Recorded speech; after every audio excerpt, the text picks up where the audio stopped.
ગુજરાત ભાજપની અંદર આંતરિક કંકળાટ છે। એ કકળાટના કારણે વારંવાર ગુજરાતના ભારતીય જનતા પાર્ટીના ધારાસભ્ય હોય અથવા નેતાઓ હોય એમની સામે લેટરકાંડ સર્જાય છે। અમરેલીનો એ લેટરકાંડ જેના પડઘા હજુ પણ શાંત નથી થયા, કેમ કે અમરેલીના ધારાસભ્ય અને ગુજરાત વિધાનસભાના નાયબ દંડક કૌશિક વેકરિયાની સામે એ લેટરકાંડ લખાયો હતો। એ લેટરકાંડની અંદર કૌશિક વેકરિયા ઉપર ગંભીર આક્ષેપો લાગ્યા હતા।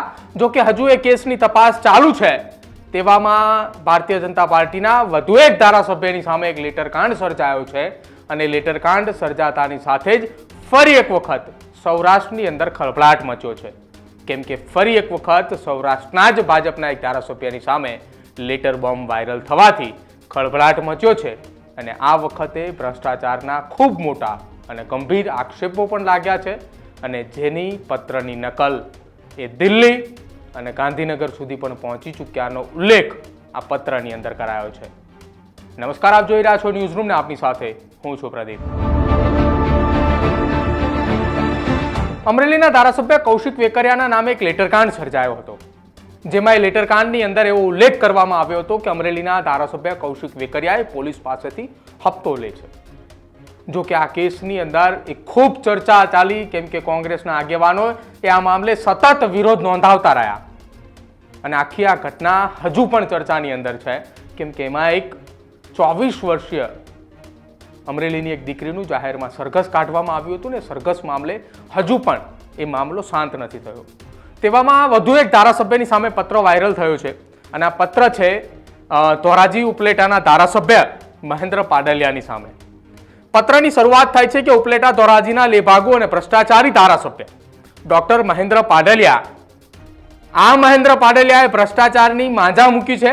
દરેક જગ્યાએ તેના એક મળતિયા દ્વારા ઉઘરાણું આ ભ્રષ્ટાચારી ધારાસભ્યમાંથી લોકો અને કાર્યકર્તાઓને બચાવવા ઉઠેલી માંગ, આ આખું આજે પત્ર, આજે લેટરકાંડ થયો છે ધોરાજી અને ઉપલેટામાં, તેનું ટાઇટલ આ પત્રનું આપવામાં આવ્યું છે।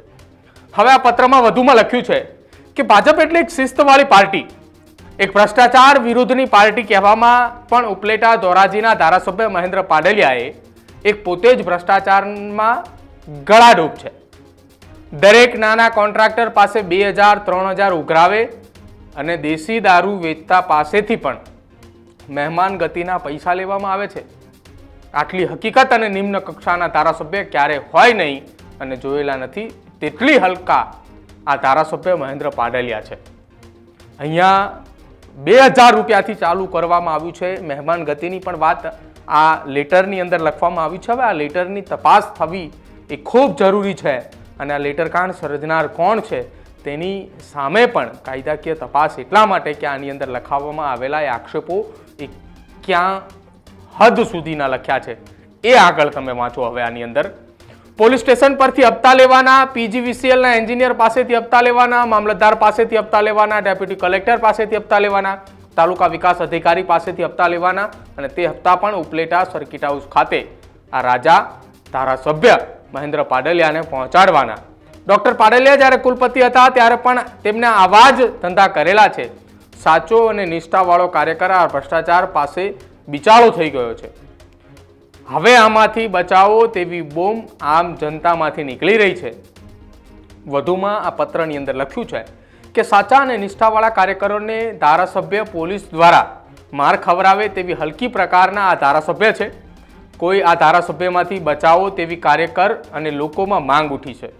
ઉપલેટા નગરપાલિકામાં પણ એટલો જ ભ્રષ્ટાચાર એ ચીફ ઓફિસરને સાથે રાખીને દરેક પ્રકારના આ કચેરીમાં છેલ્લા 2 વર્ષમાં થયા વહીવટદારના શાસનમાં ભ્રષ્ટાચાર આદરેલ છે। મહિલા ચીફ ઓફિસર સાથે દરેક કામમાં ભાગીદારી આ શું કરવા બધું છે। અત્યારે નગરપાલિકામાં મહેન્દ્ર પાડલિયાનો વ્યભિચારી એક માણસ જેનું નામ જિગ્નેશ ડેર એ આખો દિવસ નગરપાલિકામાં પડ્યો પાછળ રહે છે અને ભ્રષ્ટાચાર અને વ્યભિચાર પણ કરે છે। આ જિગ્નેશ ડેર એ મોટો વ્યભિચારી માણસ છે, તેને મહેન્દ્ર પાડલિયા સાથે રાખે છે। અત્યારે નવી કમિટી આ ધારાસભ્ય દ્વારા બનાવવામાં આવી, તેમાં પણ ખૂબ મોટો ભ્રષ્ટાચાર થાય છે અને વ્યભિચાર સાથે તે રીતે કામ કરી રહ્યા છે કે જેમાં આમાં કાર્યકર બિચારો અને નાનો થઈ ગયો છે। હવે દરેક કાર્યકર થાકી ગયો છે, માટે આવા ધારાસભ્યથી બચાવવા અને સાચા કાર્યકરની અહીં કોઈ નોંધ જ નથી. હમણાં નગરપાલિકાની ચૂંટણી થયેલી, તેમાં પણ ટિકિટ આપવામાં કરોડોનો વહીવટ કરેલો અને જેને ભાજપ સાથે કોઈ લેવા દેવા નથી એવા ગુંડા અને માફિયા લોકોને ટિકિટ આપી ભાજપના ધજાગરા કરેલા છે.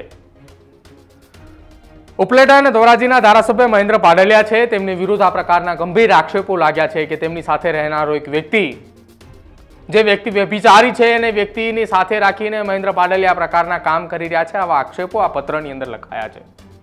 વધુમાં આ પત્રની અંદર અંતિમ લાઇનમાં લખેલું છે કે આ કોપી ન્યૂ દિલ્હી અને ગાંધીનગર પ્રદેશમાં મોકલવામાં આવી છે. લિખિતન ભાજપ સંઘ અને કાર્યકર્તા. લિખિતન ભાજપ અને સંઘની કાર્યકર્તા. હવે આ ઘટનાની અંદર આપ જુઓ, દરેક જગ્યાએ એ મોટા આક્ષેપો થઈ રહ્યા છે. મહેન્દ્ર પાડલિયાની સાથે રહેનારો આ જિગ્નેશ ડેર એ મોટો વ્યભિચારી માણસ છે, તેમ છતાંય મહેન્દ્ર પાડલિયા તેને સાથે રાખે છે. આ પ્રકારની વાત કરવામાં આવી છે. આ પત્રનું પહેલી લાઈન જ લખવામાં આવી હતી કે ઉપલેટા ધોરાજીના લેભાગુ અને ભ્રષ્ટાચારી ધારાસભ્ય ડોક્ટર મહેન્દ્ર પાડલિયા. તો હવે આ કેસની અંદર જે પ્રકારે અમરેલીના ધારાસભ્ય કૌશિક વેકરિયાની સામે આખો એક લેટરકાંડ સર્જાયો હતો, એ જ પ્રકારે અહીંયા એટલે કે ઉપલેટા અને ધોરાજીના ધારાસભ્ય ડોક્ટર મહેન્દ્ર પાડલિયા સામે એક આખો લેટરકાંડ સર્જાયો છે.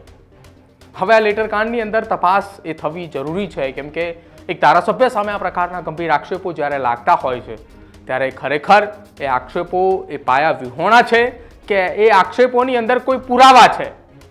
જો કે ભૂતકાળની અંદર કૌશિક વેકરિયાની સામે લાગેલા ગંભીર આક્ષેપોના હજી સુધી કોઈ પુરાવા સામે નથી આવ્યા, પરંતુ એ આક્ષેપોના લઈને હજુ એ લેટરકાંડ એ ખૂબ ચર્ચામાં છે. તેવામાં ફરી એક વખત ભારતીય જનતા પાર્ટીના જ એક ધારાસભ્યની સામે આ પ્રકારના આક્ષેપો લાગ્યા છે. હવે જોવાનું રહેશે કે આ ઘટનાની અંદર આ લેટરકાંડ સર્જાયા બાદ કયા પ્રકારની કાર્યવાહી કરવામાં આવે છે. જો કે ડોક્ટર મહેન્દ્ર પાડલિયા આ મામલે તપાસ માટે રાજકોટ જિલ્લા એસપીને એક અરજી પણ આપી હોવાની ચર્ચાઓ ચાલી રહી છે કે આખો આ લેટરકાંડ કોને સર્જ્યો, કોના દ્વારા આ સોશિયલ મીડિયામાં સામે આવી રહ્યો છે, આને લખનારું કોણ છે, એની તપાસ થવી જોઈએ. જો કે ખરેખર રાજકોટ જિલ્લા પોલીસની ટીમ દ્વારા આ મામલે જો તપાસ કરવામાં આવે તો આ કેસની અંદર લેટરકાંડ સર્જનાર કોણ છે એ સામે આવી શકે છે. કદાચ આ પહેલો લેટરકાંડ રાજકોટ ગ્રામ્યની અંદર નથી. રાજકોટ ગ્રામ્યની અંદર ભારતીય જનતા પાર્ટીના નેતાઓની સામે લગભગ આ છેલ્લા 6 મહિનાની અંદર ત્રીજો લેટર સર્જાયો છે કે જેમાં એક બાદ એક નેતાઓની સામે લેટરકાંડ સર્જાઈ રહ્યા છે, પરંતુ અત્યાર સુધી એ લેટરકાંડ સર્જનાર કોણ છે એનું નામ સામે નહોતું આવ્યું. જો કે હવે આ કેસની અંદર ડોક્ટર મહેન્દ્ર પાડલિયા કે જે ઉપલેટા અને ધોરાજીના ધારાસભ્ય છે, તેમની ઉપર હપ્તા લેવાના, વ્યભિચારના, ભ્રષ્ટાચારના અને સાંઠગાંઠથી નગરપાલિકા અને એમના વિસ્તારની અંદર ભ્રષ્ટાચાર કરવાના આક્ષેપો તેમના ઉપર લાગ્યા છે. ત્યારે હવે જોવાનું રહેશે કે આ લેટરકાંડ સર્જનાર કોણ, કે જેણે આ લેટરની એક કોપી એ ન્યૂ દિલ્હી અને સાથે જ ગાંધીનગર પ્રદેશ ભાજપના કાર્યાલય ખાતે પણ મોકલી આપી છે. તો આ વ્યક્તિ કોણ છે કે જેને મહેન્દ્ર પાડલિયા સાથે દુશ્મની છે, અથવા તો મહેન્દ્ર પાડલિયાની સામે આ વ્યક્તિએ ખુલીને આવ્યા છે. હવે જોવાનું રહેશે કે રાજકોટ ગ્રામ્ય પોલીસની તપાસની અંદર શું ખુલાસા થાય છે. તમારું શું માનવું છે ભારતીય જનતા પાર્ટીના ધારાસભ્યની સામે એક બાદ એક સર્જાતા લેટરકાંડને લઈને? કેમ કે એક લેટરકાંડની ચર્ચા હજુ બંધ નથી થઈ, ત્યાં ફરી એક વખત ધારાસભ્યની સામે લેટરકાંડની ચર્ચાઓ શરૂ થઈ છે. આપનો અભિપ્રાય અમારા કમેન્ટ સેક્શનની અંદર જરૂર જણાવજો. જોતા રહેજો ન્યૂઝરૂમ. નમસ્કાર.